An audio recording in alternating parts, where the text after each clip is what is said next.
Um, I started playing video games when I was very young. I remember me and my brother, when I was about 7 or 8 years old, got a Nintendo 64, and I've been playing ever since then. But I've kind of tapered off recently just because um, I've become more busy, obviously, with school and with work. And as I've gotten older, I've had less time for it. They were always kind of in my life, beginning from very early age. My brother had a Super Nintendo that our grandma bought for Christmas one year, and I guess it's just been downhill ever since.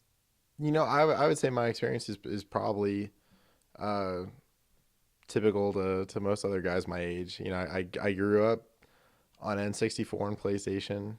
Shifted to PlayStation 2 and then Xbox and 360. So I would say I played pretty consistently until I left for college. I think that was kind of when my game playing kind of went down a little bit.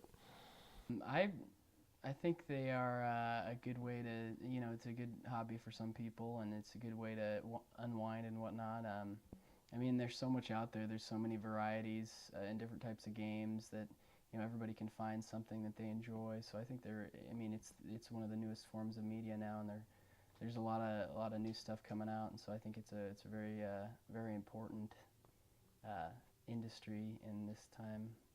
I think they're a very entertaining medium, and I think the advancements that they've made over the past 10 years alone, technologically, have proven to create a huge um, hole in the entertainment industry. I'm a big fan.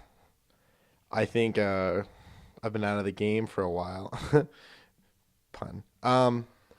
But I would say that I think that they've only gotten so much better in terms of graphics and in terms of capabilities that it's almost unparalleled. And to look at it today versus what it was 10 or even 5 years ago, I think that's really kind of the remarkable thing. And there's something kind of for everyone. If you're a sports fan, there's a game for that. If you're the action or the puzzle, or I mean games exist in so many different facets now that I think it really is sort of bridging the gap. I think it is kind of more for everyone. I don't think the use of violent video games directly causes violence, but I think it can contribute to people who are already violent. Because in my experience, I know tons of people who play games like Grand Theft Auto and all sorts of these very graphic video games, and everybody, then no incidents come up, but I mean you'll hear of these things like Sandy Hook or Columbine, and everybody wants to jump the gun there, no pun intended.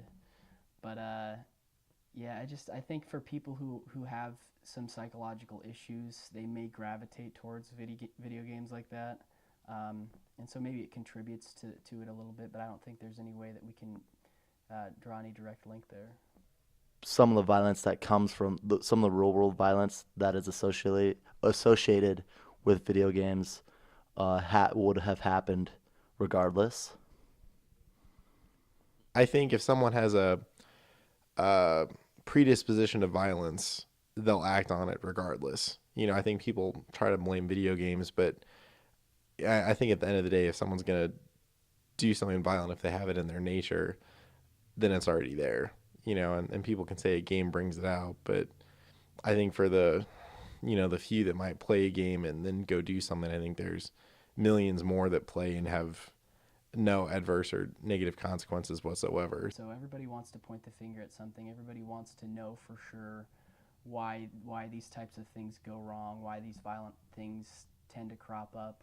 And I think looking at something like a violent video game is that's kind of low hanging fruit, and they can it's just easy to pick on that. And I think in some cases there you can view it on that side in favor of what they're doing there, but other sides it doesn't hold up. So I think it's an easy target for them, and that's why a lot of people like to put the blame on violent video games.